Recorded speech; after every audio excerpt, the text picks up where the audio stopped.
Actually there are lot of BHIM models. പക്ഷേ അതിനെ manage ചെയ്യാൻ ഒരു കോർഡിനേറ്റേഴ്സോ മാനേജേഴ്സോ അധികം ഇല്ല.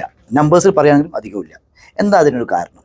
നമ്മളെന്താ വിചാരിക്കുക, ഒരു 4-5 ഇയേഴ്സ് കഴിഞ്ഞ് കഴിഞ്ഞാൽ മോഡലേഴ്സിന് കോർഡിനേറ്റർ ആവാം, ഇല്ലെങ്കിൽ 2-3 ഇയേഴ്സ് കഴിഞ്ഞാൽ കോർഡിനേറ്റേഴ്സ് മാനേജർ ആവാം. അതാണ് ആക്ച്വൽ വർക്ക് ഫ്ലോയിൽ പറയുന്നത്.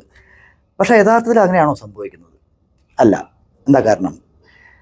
ബിം മോഡലേഴ്സിന് ഒരു 3 ഇയേഴ്സ് ആയിക്കഴിഞ്ഞാൽ കോർഡിനേറ്റർ ആവണമെന്നുണ്ടെങ്കിൽ അവർക്ക് ആ കറക്റ്റ് വർക്ക് പ്രോസസ് ഇൻവോൾവ്മെൻ്റ് ആയി മനസ്സിലാക്കാൻ പറ്റണം. ആക്ച്വലി റിസ്ക് മാനേജ്മെൻറ്റ് മനസ്സിലാക്കാൻ പറ്റണം. ഈ കോർഡിനേഷൻ ചെയ്യുന്ന സമയത്ത് എങ്ങനെ ഒരു വർക്ക് നമുക്ക് ഒരു ടീമിന് പറഞ്ഞു കൊടുക്കാൻ പറ്റും, ഇഷ്യൂസ് എങ്ങനെ റെക്ടിഫൈ ചെയ്യാൻ പറ്റും എന്നുള്ള ആ ഒരു വർക്ക് പ്രോസസ്സിൻ്റെ ഒരു ഐഡിയ അവർക്ക് കൃത്യമായിട്ട് കിട്ടിയാൽ മാത്രമേ ഒരു കോർഡിനേറ്റർ ആവുള്ളൂ. അല്ലാതെ 4-6 ഇയേഴ്സ് വർക്ക് ചെയ്തെന്ന് പറഞ്ഞിട്ടൊരു മോഡൽ ഒരിക്കലും കോർഡിനേറ്റർ ലെവലിലേക്ക് ആവാൻ പറ്റുന്നില്ല. സെയിം കോർഡിനേറ്റേഴ്സിന് മാനേജർ ആവണമെങ്കിൽ എന്ത് വേണം?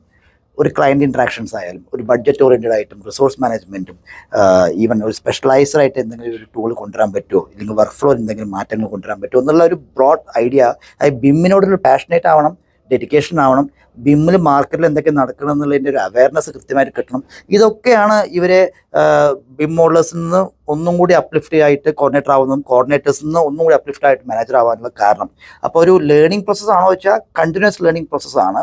അതിന് 2-3 ഇയേഴ്സ് ആവണമെന്നൊന്നുമില്ല. ബട്ട് ഇത് പൊതുവേ നടക്കാത്തതുകൊണ്ടാണ് ഒരുപാട് ബിം മോഡലേഴ്സിനെ കാണുന്നുണ്ട്. കാരണം കോഴ്സിൽ നിന്ന് ഡയറക്റ്റായിട്ട് മോഡലേഴ്സായിട്ട് ഇറങ്ങുന്നുണ്ട്. പക്ഷേ കോർഡിനേറ്ററോ മാനേജറോ നമുക്ക് കാണാൻ, ആക്ച്വൽ കോർഡിനേറ്ററോ മാനേജറോ കാണാൻ നമുക്ക് ബുദ്ധിമുട്ടാണ്.